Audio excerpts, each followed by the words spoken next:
Hello, you are listening to the All Girls School podcast. I'm your host, Victoria Barrett, a graduate from an all-women's college in Virginia. This podcast aims to highlight the diverse experiences and life journeys of graduates from all-women's colleges. Listeners can expect to hear candid conversations about a wide variety of topics. This podcast strives to be in an inclusive space, so some guests may identify themselves as non-binary or trans. I hope you're ready, because class is about to start. Hi, Jenna. Welcome to the podcast. Excited to have you. I'm excited to be here. Yeah. And I'm excited you're here. we're coming to you all the way from Germany. So Guten Tag. In fact, if you're watching this on the YouTube version, we have a nice German town background that you can kind of see. It's hard because of the glare, but there we go. A little bit. But yeah, we're coming to you from Germany. I'm wearing, my comfy sweater to make myself feel more European. This is probably more Swedish, or Icelandic than anything, but that's okay. Fine. It's cozy. It's fine. It's cozy. We're in Europe. Am I one of the first people to kind of fly over and visit? Mm-hmm. Yeah. Yes. The first. All right. You're number one. You're number one.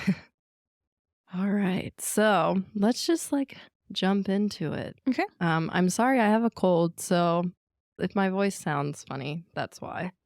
But yes, so take me back in time. You are the first one of season 2, so this is exciting. So now I have a little bit of a rhythm. Mm-hmm. So kind of what I've been doing is asking everyone I talk to go back in time and put themselves back in their high school selves or younger selves, pre-college, and just talk about what they were like pre-college, what their goals were, if they had them, because everyone's journey has been so different, which I think has been cool. There's people that I've talked to, I would have never expected the routes that they took to get to Mary Baldwin and things like that. So tell me what high school Jenna was like. What You want to open that box? Yeah. I'm excited to hear. Okay. Oh my goodness. Back in 2009, I had no idea what I really wanted to do. But I had a big military presence in my family. My dad was Air Force, my brother Marine Corps, and then all the way back to great-grandparents. Everyone served in some type or another. So I was like, well, I don't know what I'm going to do, so I guess I'm going to join the Air Force. And I was like, oh, crap, I have to go to college for that. And luckily, we lived 15 minutes down the road was Mary Baldwin. And that's really the only school that I applied for because it was close to home. I didn't really want to go too far. Mm-hmm. And I went there. I went there trying to do a theater major at first. And then all of a sudden I'm on this campus tour and I see these women come up from the stairs and it's like the sun hit all their brass. And I was like, oh my gosh, what is that? Yeah, I went to do that. Eye. Yeah. And then it switched and I dropped the theater focus, thank goodness.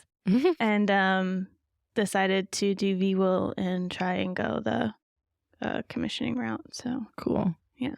You still could have done theater. I know. I tried to volunteer, but it was just wrapped up in other things. Yeah. So once you get in VWIL, it kind of takes over.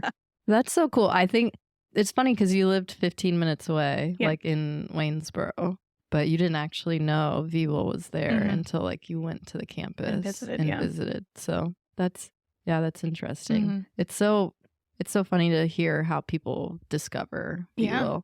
I wish there was a way we could just promote it better because I think it has a lot to offer and a lot of women out there. Yeah, I mean, would be interested. I've seen in recent Facebook and Instagram posts from VWIL that they're starting to do more outreach in the community, and I think that's awesome. And I think that's what needed to be done, because once we get our community behind our backs, then we can really spread out to the rest of the country. No, I agree. I think even like Mary Baldwin, like itself, I think social media, it can be transformative in both positive and negative ways, but I think they're using it in a positive way to where I've seen them start to like kind of post more stories, do like more programming, do more types of events, like community oriented. And even for like the cadets, I've seen them do like go to little leadership symposiums, whether they're being held at VMI or other places,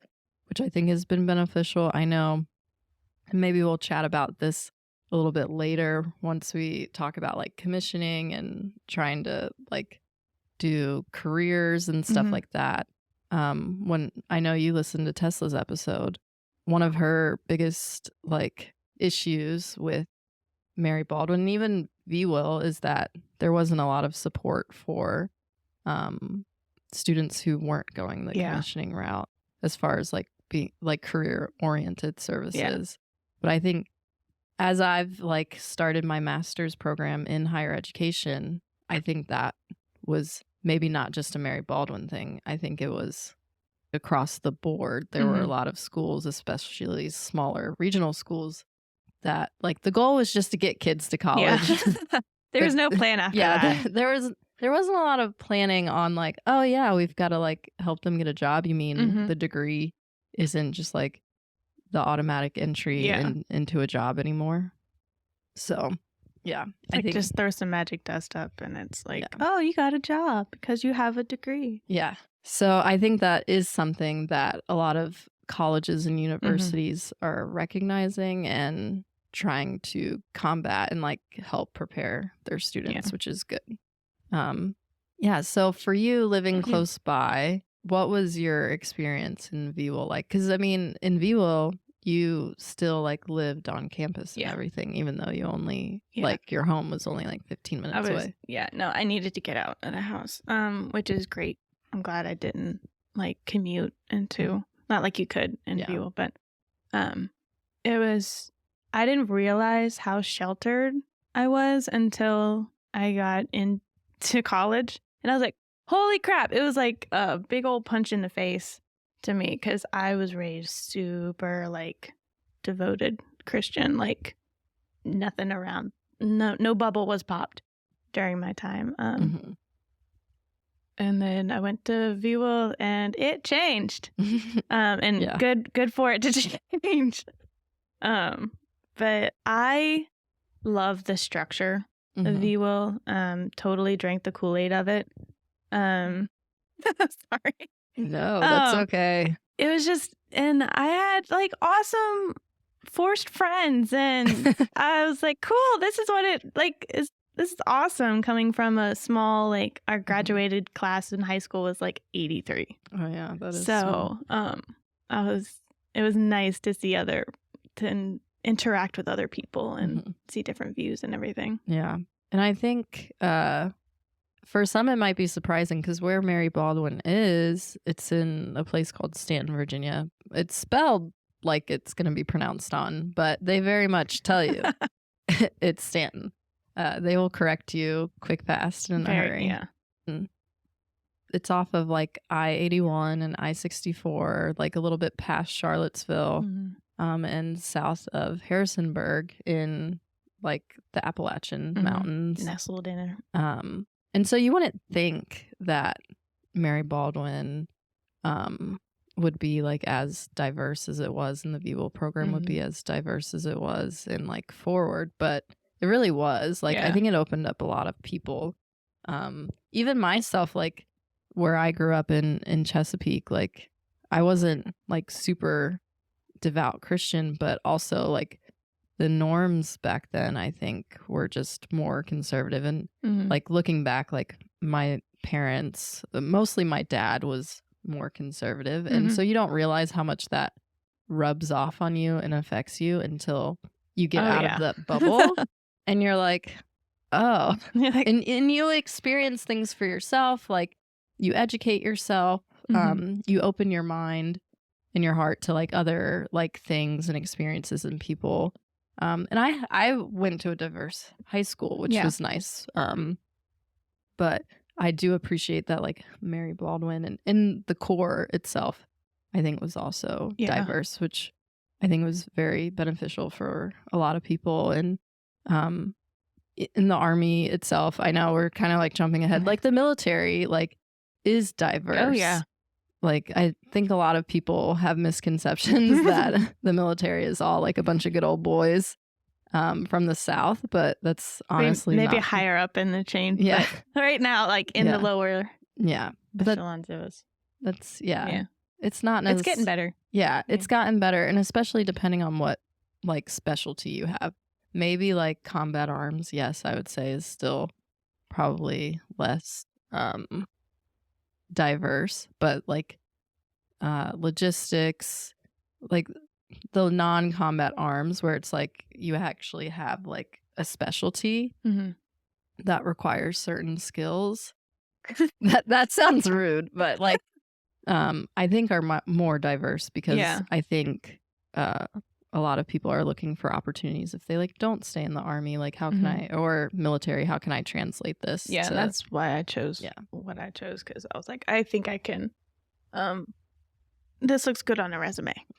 So but yeah, I think a lot of us and a lot of people I've talked to came in like based on their life experience more conservative, and then were opened up and were like, oh, like wow, when they went to college and became more open-minded and see the world differently than their parents did and stuff like that, which I think is great. I think that's like the whole point of going out there and experiencing things on your own.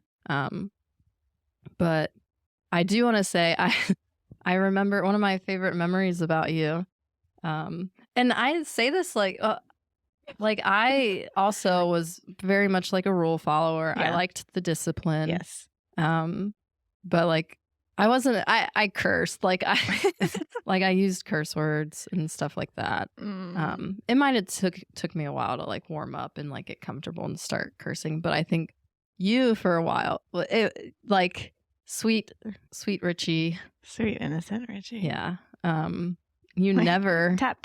I never. You like never cursed or at all freshman year. And freshman year is kind of like the year where they mostly put us through it. I mean, I'm not saying VWIL is the most like mentally and physically challenging military program out there, but I mean, you go through some stuff. And that actually helped me with basic training when I went. I was like, oh, they're yelling at me? I've done this. Yeah. And just kind of try and not focus on it. And but so you went to basic training. Can you, before like I say how you changed after basic training, that in a funny way? Yeah. Why did you go to basic training? Like what? So what's the reason? 2009. So we were just going through a recession and the economy was in the tank. And I was like, I need to figure out how to just at least help pay for college and not just rely on FAFSA and everything like that. I wanted to do Air Force. And then I like kind of looked it up and I was like, I don't know. And then like we went to VMI for the first time to meet our RTC program. Yeah. And they were like, okay, if you want Army, go in this line. If you want Air Force, go in this line. If you want Navy, go in this line. And I was like, I don't know what possessed me to do like, okay, let's do Army. And I switched from Air Force right into Army. And so you went automatically into Army line. You didn't even like say hello to Air Force. No, I just like, I was still on the fence on whether to go Army or Air Force. And I don't know why, but that was like, get off the bus, go in line. And it's like, oh, okay, Army. It's like, make a decision now. Yeah. And it's actually funny because my husband was going to do Navy. Oh. Yeah. I didn't know that. And he switched to Army. That's so funny. Like, he told me later, he was like, yeah, I don't know what possessed me to go Army route, but I was going to get more scholarship opportunities in the Army. Yeah. That is very true. Like I mean, one thing I would say about the Army is like they have more opportunities for scholarships, and that's kind of why I chose the Army ROTC scholarship over Air Force, because there's just more places you can do ROTC at. There's more resources. But yeah, I think it's funny that you chose like right before, like you were in line and you chose then, because those lines always start off like just a handful, just a little handful in the Army line that want to do it, and everyone else is in the Air Force and Navy line. And then as we're like we know where the good food's at. Yeah, I know.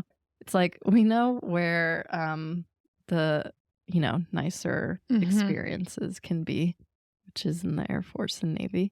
But it's so funny because as like time goes by, where we're like the people who went in the Army line originally are getting like briefed on Army things and like the classes, and potentially like I don't remember if they issued us anything like any uniforms or anything at that point during that day. They might have, like that day's a blur. You just notice more and more people coming over. Army, yeah. And it's like, oh, what happened? And it's like they would just get like, it would be like silly like medical reasons and other things, to where like Air Force and Navy were like, nope, sorry. Can't do that, sorry. All right, have fun in Army. So I always thought that was so funny. Air Force and Navy are just picky when it comes to like medical stuff.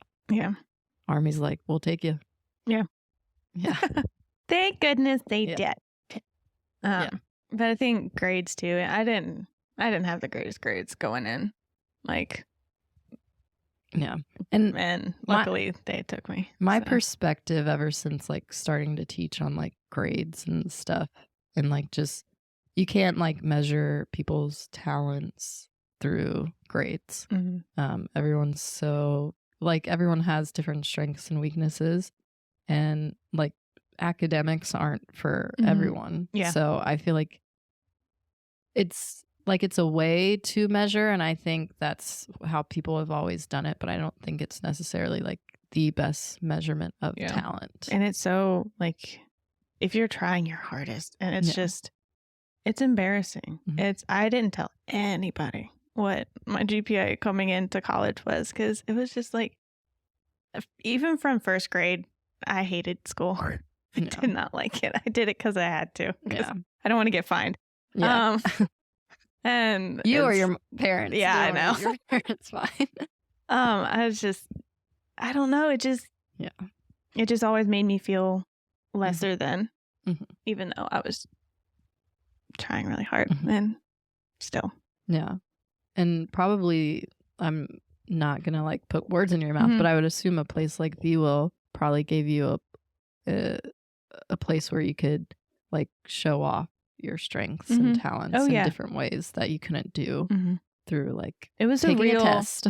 It was a real self-esteem and confidence booster, because I was like, oh wow, I'm actually good at other things, and I can or like I see other people do things differently, and I'm like, I'd never thought of that before. Like, let me try that, and it would work. And or I'd be like, okay, let's try again, go back to the and see what works for. Yeah, it wasn't, here's a math problem, here's the only way you can work it out to get to the answer. It's like, no, here's a problem, and however you get to the solution, you get to the solution. And there were so many resources that Mary Baldwin had to help out. Like they had the writing center, and they had you could get one of your professors to try and tutor you, or like it was and they're really easy with a small college. It's easy to be able to do that, because you have a class of like 20, sometimes 10, sometimes 5 people, and you can really the professor can really either slow things down or be like, okay, let's try it this way. And it was really helpful for me. I agree. I think I like am at George Mason now for one of my masters, and it's a huge school. Like I personally, for undergraduate, I don't think I would thrive going somewhere like that. And so like seeing that made me grateful for like the small experience, because I think it is harder for me to like make genuine connections. So when it is smaller, and it was just more comfortable. Mm-hmm. And like you said, there's more support. So yeah, I like that small college feel. Mm-hmm. And yes, it's expensive for a private school, but yeah, I probably wouldn't have made it through college if I didn't have that small experience. Yeah, where you're not lost in like, you're not like one of 50 or one of over 100, depending on what kind of class it is. Like if it's an entry level freshman course that everyone has to take, some of those classes can get really big on public and state universities. So yeah. So I'm pro like small schools. Yeah. But you know, that's just me. Yeah. So you went to basic. Yes. You come back, and I just remember oh Lord, here we go. But so when you came back from basic, you I just remember all of us like hearing you curse for the first time. And we were like, what? Who is this? Like I just thought it was funny that like V-Will didn't do it to you. But like once you went to basic training, it was just like curse word this, curse word that. Well, it was everywhere and so part of the language there. And I was, starting to bloom out of being in a very Christian household into being like, why am I stopping myself from cursing? Like, I should just let myself.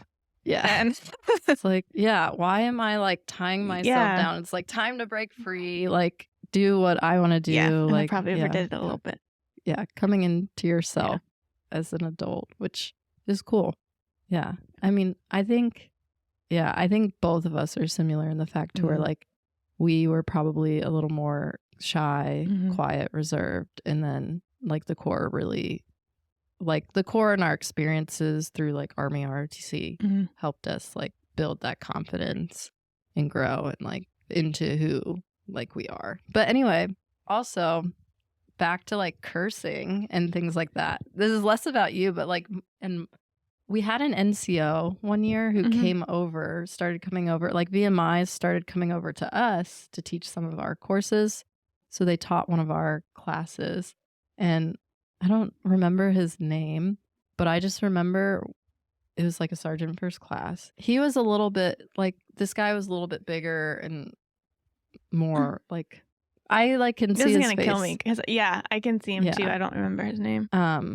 But it might have been when we were sophomores or juniors. I can't remember. You could tell he was like very hesitant at first because he hadn't been like in an environment with around all like, females.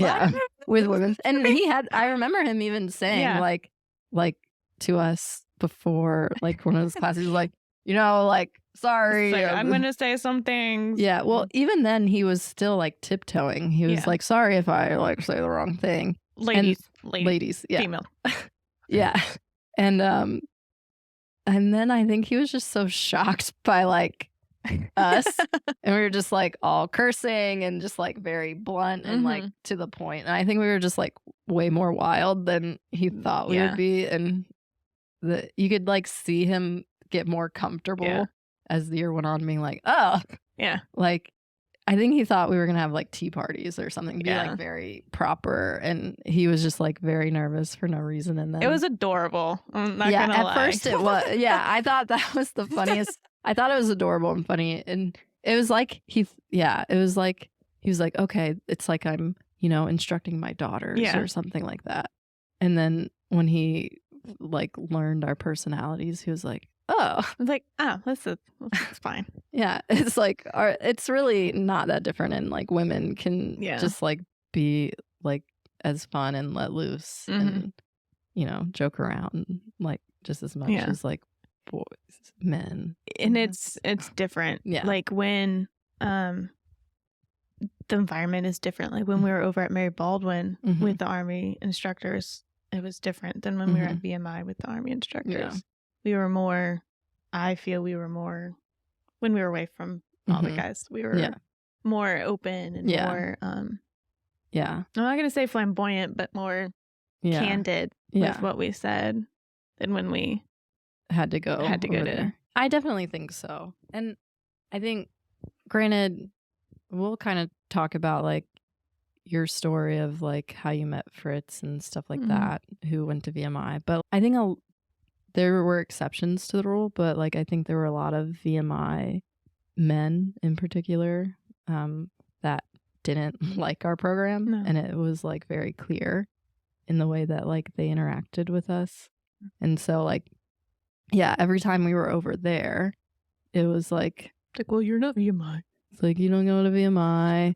Like, and it's like, okay, well, you made a personal choice. Sorry, you hate your fucking choice. You have to sleep on hay. Yeah, I'm sorry you chose this life for yourself. I mean, you chose it, not me. Like, don't be mad at me for the lives I chose. Like, you could have done RTC anywhere. Like, you didn't have to do it at VMI. Yeah, but yeah, so there was like always like there were a lot of guys there. I won't say all of them, but there were a lot who I think there was like the animosity in the way that they treated us or talked to us or interacted with us. Like I had to brief the freshmen, the freshman VWIL girls women going, or girls. Yeah, you focused that on the first podcast. And I had to brief them, be like, hey, it's going to be a different environment. I'm not saying don't be yourself. Yeah. But like you gotta have to watch your back and you gotta be together for this. Like there's gonna be some men, some women at VMI that are gonna be so welcoming and so happy that you're there and they get to talk to you and it's not VMI guys. But there are also people that are looking to see you fail. Yeah. Like they want to see you fail. They're looking down on you like you're less than. And I hate to say that, but I mean, I had And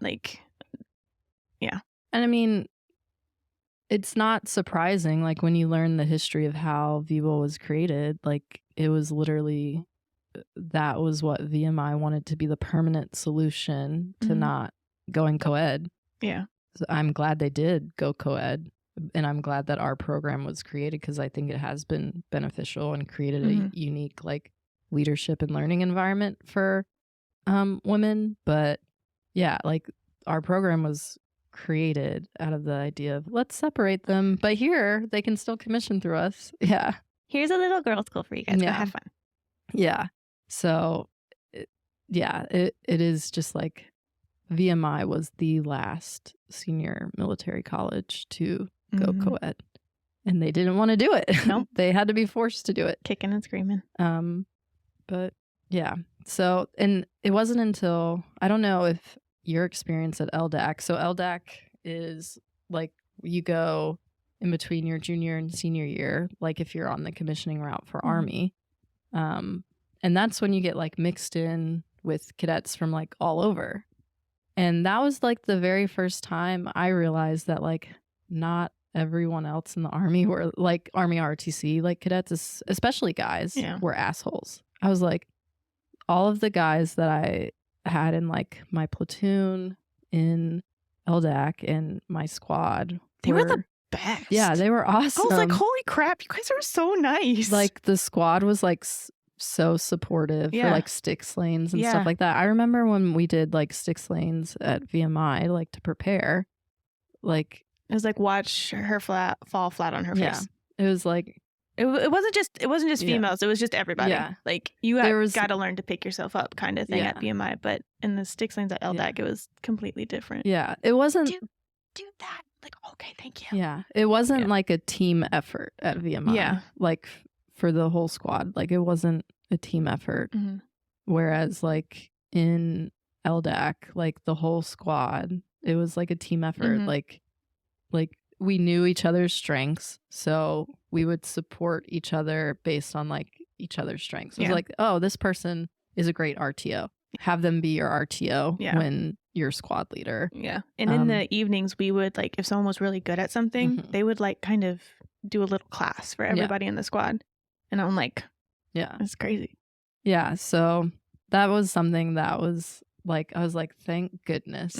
I was like, because it wasn't that supportive, and it wasn't like a team effort when we were at VMI. So Yeah. that was nice and refreshing to see. But yeah, so back to VMI.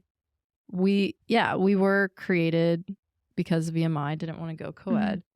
So we're constantly going back and forth between VMI and Mary Baldwin for classes and things like that. So we do have that like natural interaction with VMI cadets. And do not get me wrong, I have so many good VMI friends. Like, this is not a bashing VMI opinion. Yeah, it's not. But it's just different. Yeah. Yeah, it's a different experience, and maybe it'll like be nice for people to kind of like hear from our perspective of what it was like. But some of us, a lot of Mary Baldwin like cadets and VWIL cadets, you know, end up having like meeting nice people at VMI. And so can you tell us a little bit about how you met Fritz? Okay. And that whole story. So freshman year, we did our fall FTX, and it was crazy and chaotic, and it was like I think one of our last days when we were firing at VMI, and he ended up being my firing partner. Like if he ran too fast or if I ran like too slow, we would never have met. And he was my firing partner, and they were like, look at your person that you're firing with, and you gotta trust him. And I looked at him, and in my head I was like, I'm going to beat you. I'm going to shoot so much better than you. I was like, this is like, I was getting my confidence up, and I was like, I'm gonna like, it was a very like, I was just defensive. And I was like, I'm gonna beat you, I'm gonna do this, I'm gonna do this. And I did. And I fired so much better than him. And apparently he looked at me and was like, oh, she looks nice. Yeah. So, and then like we talked a little bit in formation. And then like maybe a month later he messaged me on Facebook Messenger, which he was not supposed to because he was a rat during this time, and he broke the rules just for me. Wow. And Facebook. I know. He asked me to midwinter formal, which is one of their dances that they have in like February. And I was actually going with someone else. And that's funny. Yeah. And he asked me, and I said, sure. And he's like, what does sure mean? He was like, I need clarity. Yeah. Well, that's good. That's like he wanted strong communication from the get-go. So that's a good sign. And if you know Fritz, he has a lot of communication. It's great. Yeah. He's a talker. Yeah. Which is great because in socials interactions, sometimes I don't even have to talk, and I'm like, you go ahead, go right ahead. Yeah. And but yeah, and everything ballooned from there. And 2 months into dating, I was like, yeah, he's good. Yeah. And he treated all my friends with respect. Yeah. Which is also. Yeah. I think as one of your friends, like who obviously interacted with Fritz. You saw the whole group. Yeah. And I was like, wow, like he's cool. Like Fritz was definitely, and I would say Fritz was like the exception, one of like the exceptions of like, wow, like this guy is awesome, open-minded, like really supportive. Yeah, I think we all like loved Fritz. And yeah, and he was always like so supportive of us, like whenever we came over to VMI, like if we needed help or something, like he would always offer it. So yeah, like I think we all really loved Fritz and still love him. So yeah. And I think it's funny the part where you're like, I'm gonna beat him and like fire better than him. And I do think like that was just the mindset we had to have. Like we had to like prove ourselves. So like I completely understand why you had that mindset. Whereas he was just like la-di-da-di-da, like, oh, she's nice. Yeah. But in our heads we had to be like, we gotta crush this person. Like make him, we gotta look good. Yeah. Like we've gotta like really prove ourselves. We have to represent VWIL. Yeah. And try and show that it's not just a sorority. Yeah. Yeah. I mean, does it have some dynamics of a sorority? Sure. But, you know, it's we also truly like valued the military like experience and leadership, and a lot of us wanted to commission or take that experience and do great things with it in the civilian world. So yeah, and we could do it without, you know, we could learn those leadership skills without going to like the extremes of like instead of focusing on the image, we're actually focusing on the leadership itself, like the skills and the attributes, and learning by trial and error. So you and Fritz, especially like VMI has like a lot of traditions, and like even just being like visiting in your house, I see all the like VMI memorabilia, and you know, so I want to see from like your point of view as like it's clear both you and Fritz value traditions, and you feel very connected to where you went to school. So do you have any favorite memories or traditions from either like Mary Baldwin in general or like the VWIL program? Goodness. You asked me this question and I was like, oh my God, I have no idea. Mary Baldwin, I loved Apple Day. I still post like Happy Apple Day, fellow squirrels. Yeah. Like a dork. Yeah. But I loved Apple Day. I love that tradition. I thought that was so fun, and it was just different from what other schools had. VWIL, I just like the camaraderie and friendship I had. I can't give that up. Like that is high on my list of things that I wouldn't trade for the world. The friendships and the relationships you create there is just they're like second to none. Like it's funny, even doing like this podcast, even if people I'm interviewing weren't like sister Knowles, or like they were a few like grades below or ahead, like the conversations have been easy and effortless, and like it's that connection. It's just been great for social connection. It's like we all kind of went there for similar reasons, even if we came from like different backgrounds. Like there was something that drew us there, so we all can connect pretty easily, because we all wanted to like better ourselves and focus on leadership skills and have that like personal growth. And it was like a small program where you really could develop those relationships. Like spirit missions. And spirit missions. Yeah, I haven't explained like a spirit mission. I feel like you were always the go-to. So like spirit missions, for those of you who don't know what those are, like if you didn't go to Mary Baldwin or VWIL, when you're in the Corps, especially as freshmen, you're like emphasized to do like different spirit missions, which I'm trying to think of like the best way. It's almost like pranking. Yeah, a coordinated prank, but like it's usually supposed to be like a positive thing. Yeah. Like a positive prank. Sometimes it wasn't as positive. Yeah. So, you know, sometimes it was not positive, or we would be sarcastic about it. Like, be like, they don't know the underlying joke about this spirit mission.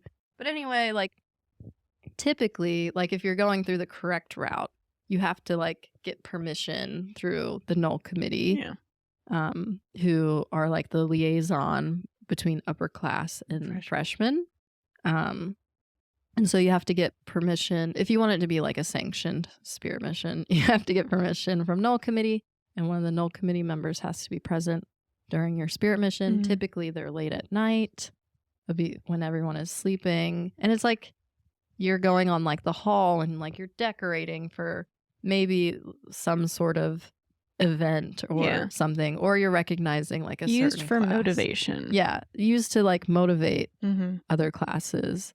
But I know when we did spirit missions, you were always like my go-to for like signs, like your handwriting and your lettering was always so good. So Oh, like thank you you. were the go-to for that. It was like, I need something that'll look pretty. Let's go to Jenna. Like Jenna can make it look pretty. Yeah. Because you've always had like that creative energy that I was never gifted with. So I was like, Jenna can help. Gosh, and you were always happy to help. I didn't want that. I wanted like the academic focused. Like, I was like, why can't I just be like that? And I love stupid crafts. Hey, there's nothing wrong with like. No, I've accepted it now. Artistic. As we're in our craft room right now. Yeah, I know. We're in your craft room. But yeah, so you were always like the go-to person for spirit missions. I whenever loved needed it. Something creative. Yeah, and those were so fun. Yeah. Yeah, that's like another favorite thing is like doing the spirit missions to help motivate other people, and then also like being on the receiving end was fun too. Yeah. So yeah, it's literally like decorating a hallway, and people would get super creative with, and even like painting our rock. So there's a rock outside of the VWIL office. Sometimes it's painted with the permission of the VWIL office and meant to like celebrate like the Army birthday or, like Apple Day. We would get painted for Apple Day, or whenever a class graduates, it's typically painted. So it gets painted for a lot of reasons. And it also can secretly get painted when you just, when we're just up to no good. Like, hey, we have leftover spray paint. Yeah. What can we do with this? Yeah. It's also like a symptom of boredom too. Like we said earlier, Stanton didn't have a lot. So like what else? I think we went to the Walmart, just walked around the Walmart for fun. Yeah. And we would go to like the toy area and we would like play with like the Nerf guns and I'm sure the Walmart employees hated us. But yeah, that was like things that we would do. And just like, oh, we should paint the rock today. The uniforms were fun too. Yeah. The uniforms, like getting into the sash. I loved it. Yeah. I was not one of the like I wasn't good at getting into that. So I definitely had to rely on everyone else. And even like my hair, I remember all of freshman year, Tesla did my hair every day. Great job. Good job, Tesla. Good job. But it was the braid was beautiful. It was because like our standards for hair were so intense. Because we, unlike VMI, we didn't force people to cut their hair. No wigs in VWIL. But sorry, that's the nod to Sarah McFarlane's episode. So if you haven't listened to it, you have to. It's hilarious. Yeah, so like we had these like super tight buns with like so much hairspray and gel, and like you couldn't have any hair falling out, like wispies, we would call them. You couldn't have any wispies. And like part of inspections and on like Monday mornings was like they would look at your hair, and especially as freshmen, they're much more critical of you to like instill those things and that discipline. And like I had never put my hair in a bun before, like didn't have any of like the JRTC experience. So, and Tesla and a handful of others did. Sanchez. Samantha, excuse me. Yeah. And so I was very reliant on, specifically Tesla was the one that I would just go to every night, because she was like, I think across the hall or not very far and always willing. And so she would always do my hair the night before, and I would just like wrap it up and get up the next morning. I mean, obviously I've had to learn how to do it, but at least now in the Army, it's like, it doesn't have to be. No one cares. Yeah. Like if there's wispies. I still like putting my hair in a bun. Like, I can't do the ponytail. My hair is hardly done. This is new. Yeah. It's always in a bun. Yeah. It's always go whoop, and it goes right either on top of my head or below my head. Yeah. Whenever I took my hair out of the bun, it would just be like, especially in the VWIL days, it would just be like flat and then curl. Yeah. The rest of it would be curl. There's actually like some Marine that I can't remember. I think she's enlisted, but she does like TikTok videos on like how she does her hair. And Oh, yeah. I mean, it is definitely like reminiscent of how we would do it in V-Will, to where like, just a ton of gel and hairspray. And I'm like, I mean, I know like you want to look sharp, but also maybe can we find a way to do it without using so much hairspray and gel? Because I'm just concerned for your hair. Like, I'm concerned for your hair, like tight bun with all of that hairspray and stuff. And then like if you're running, it just like, like a big rock just in the back, the base. It'll like, you'll get like bumps and stuff. Yeah, it's if you have like a tight bun, and all that hair gel, which we would get like the cheapest hair gel you could think of. It was like in bulk. Yeah. And the cheap hairspray. That was not good for our hair. That's why like after I commissioned, yes, I put my hair in a bun, but you best believe I had a ton of wispies. I like maybe clipped my hair back if I have bangs or something going on. Yeah, but it's like a messy bun. Yeah, like it's much messier. It's still a bun, but it's burnout messier. with my like putting my hair up. Yeah, like by the time I got into the actual military, I was like, okay, it doesn't need to be this bad. Yeah. Man, we've talked a lot about hair. I know, a little too much. It's okay. So you commissioned into the reserves. Yes. What was that experience like? Like commissioning into the reserves and like going down the route of the reserves, and also potentially like having to balance like civilian type career stuff too. So it was a little hard. No one was really like, this is how you contact a unit, and this is how you contact them, and how they get you into, like, when you commission, you get your initial reserve unit, but then like when I have an active duty husband, like we're moving a lot, and I have to switch units a lot.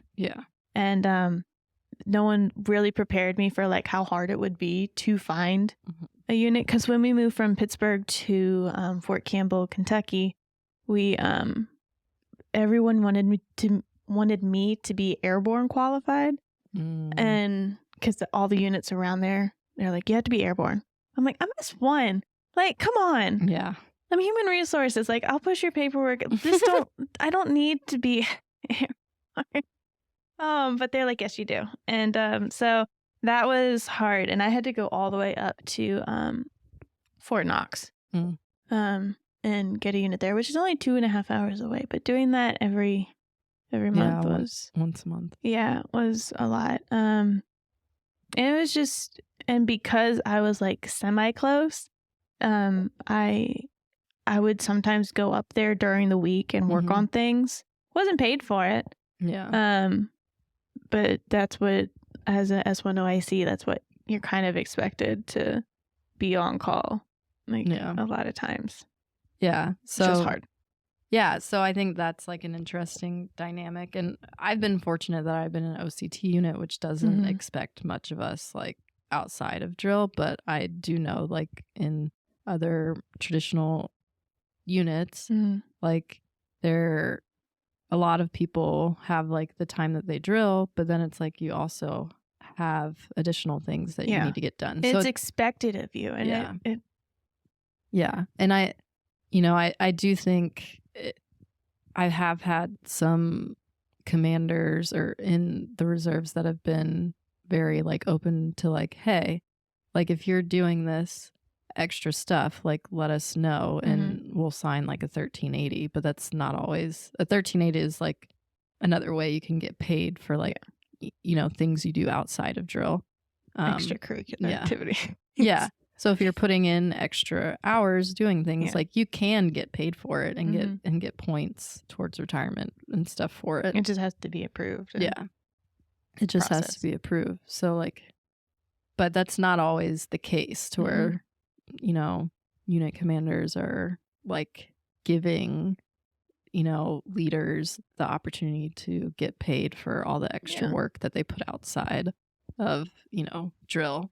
Yeah. And I think we've had a lot of active duty people. I started off active duty and thinking about all the things we cram into active duty, and then thinking about reserves and National Guard units, like they are also, those you have to Army do the standard professionals with everyone else. Yeah. And with limited staff on the weeks. Like Mhm. my weekday staff, props.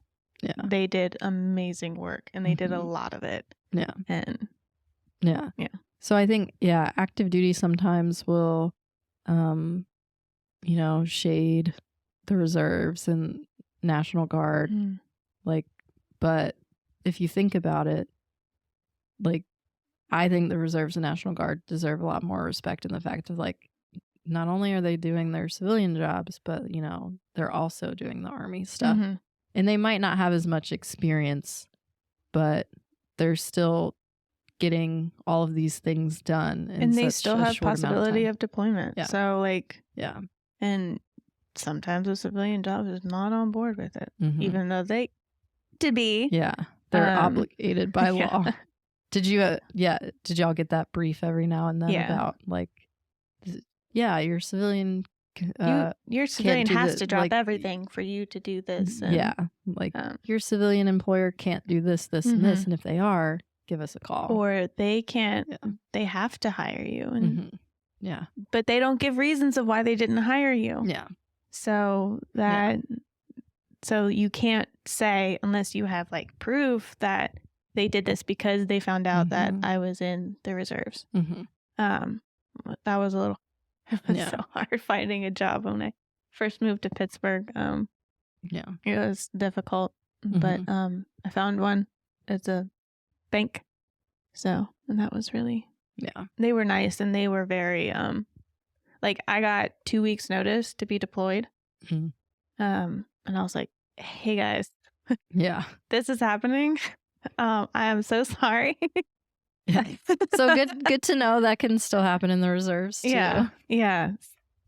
You can just like, oh, guess what? You're deploying. Yeah. But and I, especially at the time we commissioned, there was still a lot going on. And I don't think people realize like how often like active duty was supplemented or replaced by like National Guard units, reserve units. There's a lot of like logistical units in the reserves that have like specific functions to where like just an individual company can deploy. Like it's not necessarily like an entire battalion.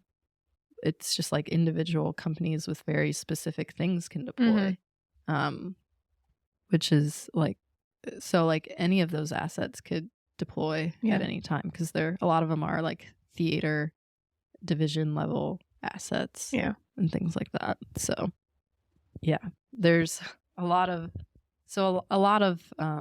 like reserves and National Guard do have experience from all of the heavy deployment cycles. Like that didn't just impact active duty, that impacted reserves. I know so many reserve units that were like, oh, we're deploying again in the next year.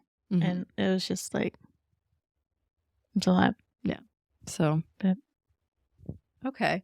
Well, recently in the past few years you had a son. Yes. Can you kind of share what it's been like being a parent and how that's like changed you and shaped you and shaped your experiences, how you like see life and things like that? Well, first off, it took me a while to get pregnant. I had a few miscarriages before having Leo. So finally being able to like so far along in pregnancy to be like, okay, this is actually gonna pan out. And then that's when I decided to transition from the reserves into the inactive reserves. Because I was like, I finally have like this. And it's really changed my mindset with life in general. Because I think I've been more about protecting my peace. And because I was hitting burnout. Like I was going through all this emotional stuff. And it just, the emotional really affected my mental health. And we had just gotten a new commander in and he wasn't, I'm not going to go down there. And we just, it was just, I was like, it's time. I think it's time for me to have a break, because I was reaching burnout, and I was like, look, I feel like I'm not properly helping soldiers. I'm not properly helping myself. I'm not properly helping the unit. I think I just need to take a step back and let someone else come in who is more motivated and more empowered to really make a difference. And I was like, I think I'm just going to take a step back. And since having him, I'm like, I think like mental health is I'm more focused with that, with myself. And just, I'm going to take a step back. I'm going to let my husband like go forward and do his fun work. But after 10 years, I was like, I'm tired. And so, I had him, and he's been wonderful. And if you hear him screaming downstairs, it's just because he's having fun. But parenting is another fun little level. You love them so much, but it's so hard. I've gained ever since like seeing my sister become a parent, like it's and like seeing firsthand how much work it is. Like I have the utmost respect for like my sister and my brother-in-law, and then like also my mom, who really helps out. She's Nana, so, and watches Hollis during the day while Ashley's working. So it really, like, it does take a village. It's like it's a lot of energy. So I have the utmost respect for anyone who becomes a parent, because it's like, not only do you have to do the things to like sustain yourself, but now like you're responsible for this tiny human that like has these needs, and it takes a lot of energy and effort. And you did a Christmas market with us yesterday in the rain with a toddler. She did great. Hey, like I know there's like those single people without kids that are just like, I don't get it, but it's like, no, I get it. Like I don't understand like not having like the patience when you have friends with kids. It's like you just have to you just have to have a certain understanding. Like you're gonna move through things a little bit slower. You might have to take some breaks. We might have to stare at some cuckoo clocks for like 7 minutes straight. You might have to carry a stick for a child so that we can walk a little bit faster, because if they were to carry that stick, we would be walking very slow. Yes, or people would have been hurt. You've got to be willing to just like help out every now and then, and there's nothing wrong with that. I mean, I love my nephew to death, but I also recognize he's a lot of work. Like he's a ball of energy that just like never stops, like the Energizer Bunny.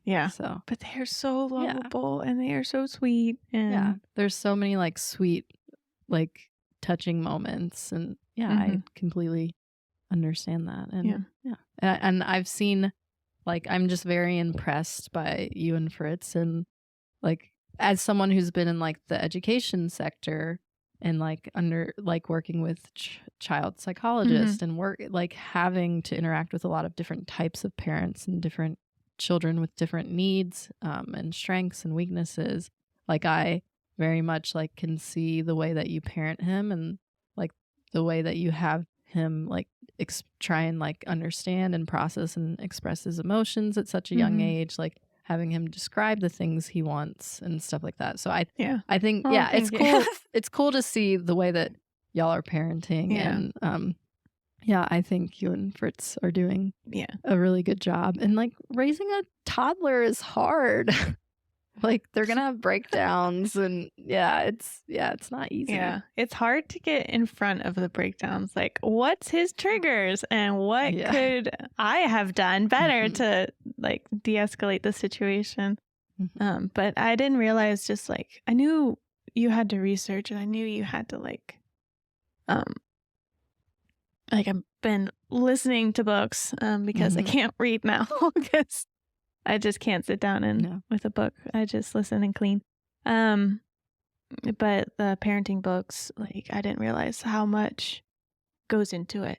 And like and like nowadays with so much social media and so much like, well, don't mess him up. Like this could be traumatizing when he's older. Like, don't send him to therapy by doing this. Like, But it's exhausting. It's like how like you just get so many different perspectives, and every child is different, and you need to give yourself grace for that.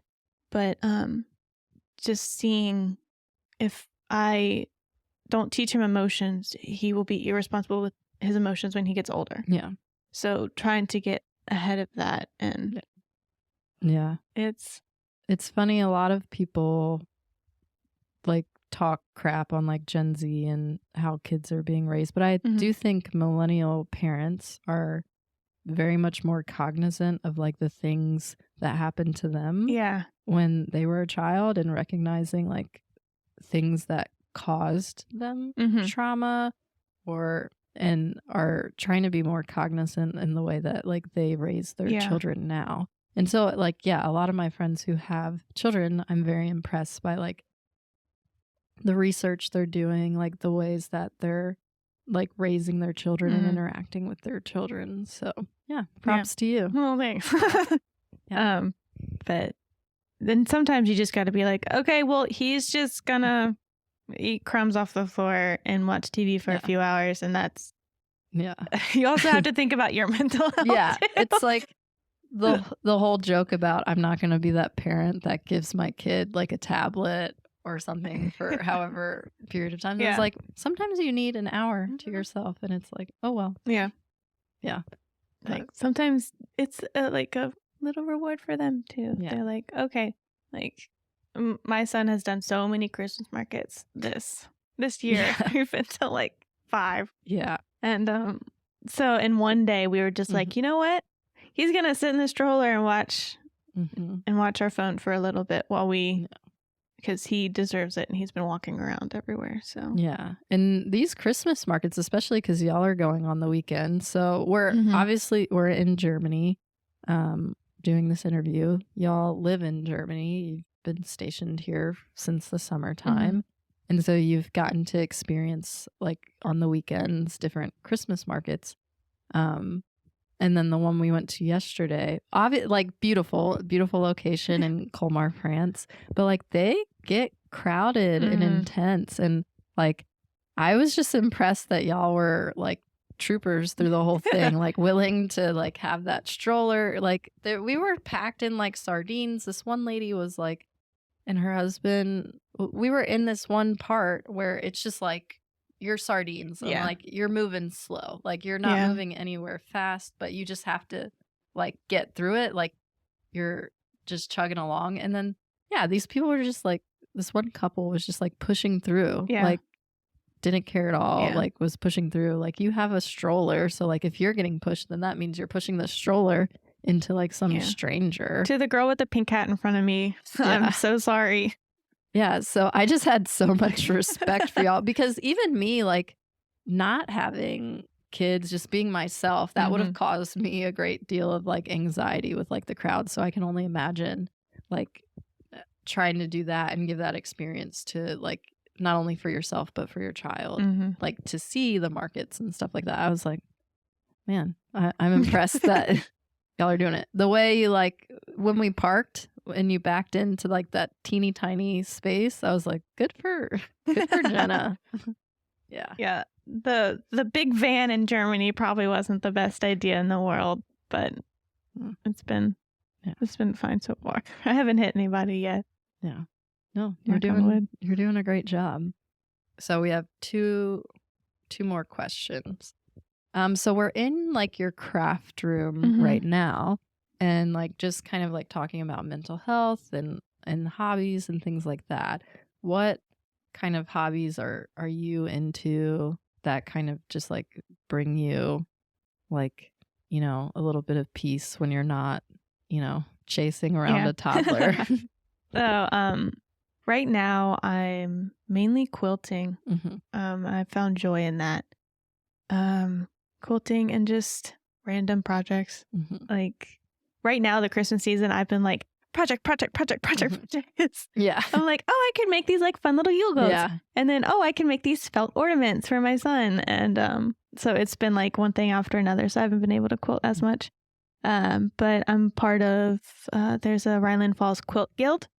where I'm located, and I'm a part of that. And we do some outreach we'll send quilts to the hospital, the Landstuhl Hospital here, and give them to the new babies coming in.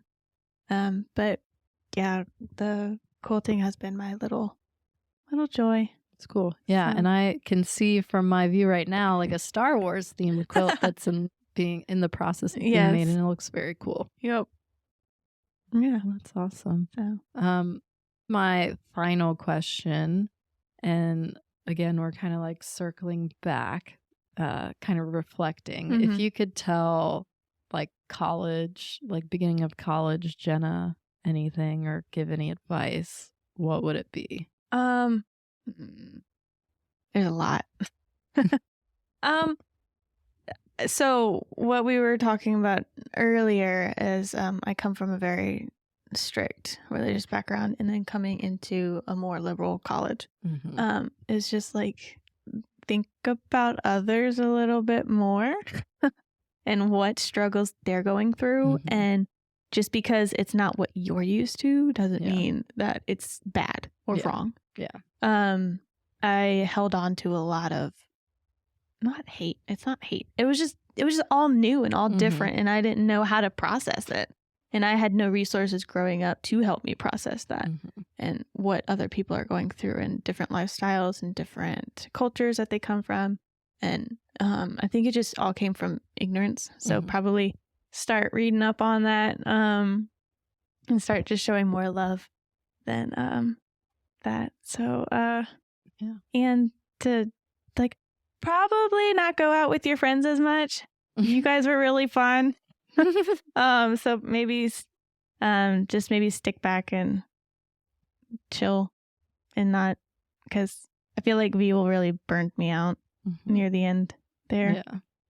So I think we put a lot of time and energy into Vul. Yeah. A lot of us did. So yeah, maybe. And that's, but like I didn't really want to go out into the main, because I have a very like kind of one track mind, and I'm like, these are my friends right now. Yeah.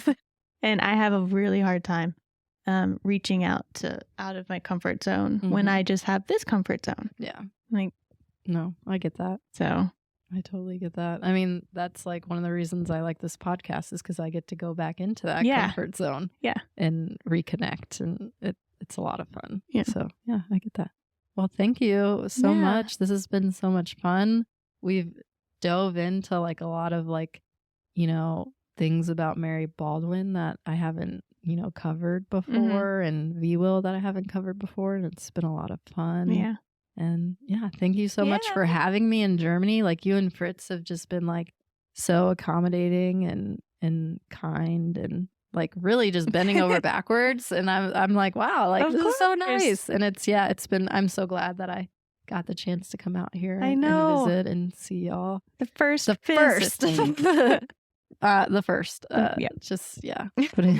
Just clarifying, the first to come visit. But hopefully not the last. I know. I would love it. I would love for more people to come out and see like the cool house that you're living in. Yeah. And just like the way that y'all have like dove into like the culture and living abroad. And, like, we love trying to pick up the language and stuff. And I'm like very impressed by that. Yeah. So if you want to come to Germany, come visit. Yeah. Come visit Germany. It's lovely. If wintertime, they have the Christmas market. Yeah, that's so fun. So yeah, it's been a lot of fun. All right. Well, that's it. Thanks, guys. Bye.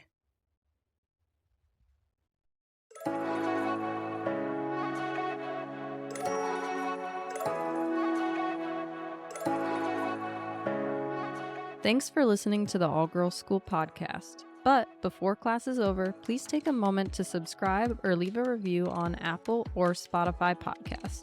If you enjoy video content, head over to our YouTube channel at All Girls School Podcast, where you can watch and listen to each episode. You can also follow us on Instagram at All Girls School Podcast, and you can email us questions, stories, and more at theallgirlsschoolpodcast@gmail.com. That's it for today. Class is dismissed.